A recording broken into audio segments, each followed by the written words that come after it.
Campo Duterte. Why did it come to this? Bakit nangyari ito? Sapagkat merong isang tao na napakaaga gusto nang tuparin ang kanyang ambisyon na maging presidente ng Pilipinas. Ang unang ginawa nila, People's Initiative, they wanted to amend the Constitution so that we will shift from presidential to parliamentary and he can be appointed Prime Minister. So that they will be able to position their local candidates so that in 2028, that man who has been salivating to become the next president could fulfill his dream. And this man is no other than Martin Romualdez.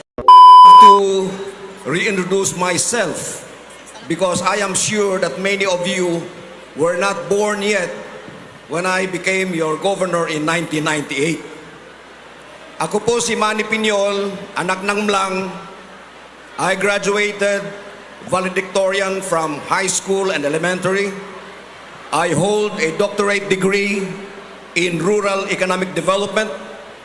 I was mayor of Mlang, governor of Cotabato, vice governor of Cotabato, secretary of agriculture, chairman of the Mindanao Development Authority, and the first and only Filipino to be elected chairperson of the United Nations Food and Agriculture Organization. My dear people, mga minamahal kong kababayan, I have to give you a national perspective of politics today so that you will understand, ma-translate natin sa ating lokal na politika. We are a nation in crisis. Ang utang natin is 16.3 trillion pesos. Ang popularity rating ng ating presidente is 14%, the lowest by any president in modern times. Divided ang ating bansa. Nag-aaway ang Kampo Marcos at Kampo Duterte. Why did it come to this? Bakit nangyari ito? Sapagkat merong isang tao na napakaaga gusto nang tuparin ang kanyang ambisyon na maging presidente ng Pilipinas.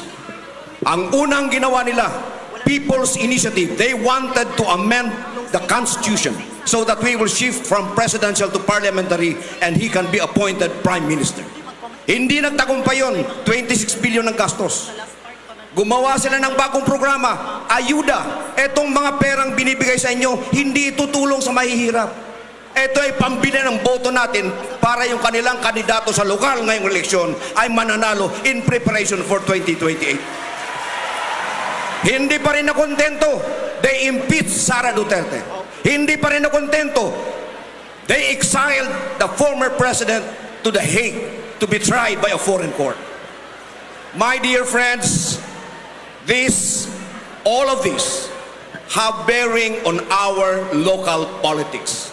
Sapagkat, ang totoo niyan, etong mga ayudang tinatanggap ninyo ngayon ay bahagi ng isang matinding plano para bilhin ang mga boto ng ating mga botante so that they will be able to position their local candidates so that in 2028, that man who has been salivating to become the next president could fulfill his dream. And this man is no other than Martin Romualdez. I am not going to gamble the future of my children. I am not going to gamble the future of our province. Kaya nung magdesisyon ako na tumakbo bilang gobernador, gumawa ako ng programa to create an independent, virtual independent province of North Cotabato. Agriculture, productivity, food sufficiency, jobs for our people, health, at lubos sa lahat, scholarship for our children. My dear friends, we will focus on agriculture. There is no other way. Ang palay ngayon, 15. Ang bigas, 60. Hindi pwedeng magpatuloy yan. We have to do something about it. And we have to come up with a program to stop this. By doing improvements in agriculture, we have to go back to the basic. Hydrology study, soil analysis, and then we support our farmers by starting what I call corporate governance. Makikialam na ang provincial government sa pamamagitan ng provincial economic enterprise in buying the palay of your tatay and nanay sa magandang presyo at ibenta natin sa lokal na palengke sa magandang presyo. We will also support our corn farmers by buying their corn at a good price and, of course, selling feeds, supporting our livestock and our poultry programs. We have to go back to the basic issue of sending our children to school for free. We have to go back to the basic service of government to provide health, libreng ospital na ginawa na natin noong akong gobernador ninyo. Meron pa akong 6 seconds. Sorry, I was interrupted at 6 seconds. Nawala tuloy ako. So, babalikan natin yung mga programa. Anyway, we will have question and answer, and I will be able to answer some of the questions later today. Thank you. At ang tanong po natin ay, bilang tumatakbo sa posisyon na pagka-gobernador, sa pagkakataong ito, ano sa palagay ninyo ang inyong magagawa pa na hindi pa nagagawa ng nakaupo sa kasalukuyan? My experience as former Agriculture Secretary actually widened my perspective in the field of agriculture. And I will use this to the hilt. Halimbawa, yung problema natin sa disconnect ng presyo ng palay, 15 ang kilo, sa presyo ng bigas, 60, kailangang makorek natin yon. And the only way to do that is for the provincial government to establish an economic enterprise that will participate in the procurement of the palay from the farmers at a good price of maybe 22 pesos per kilo. At ipagigiling natin yan, ibibenta sa bigasan ng mga barangay within our communities at 45 pesos per kilo.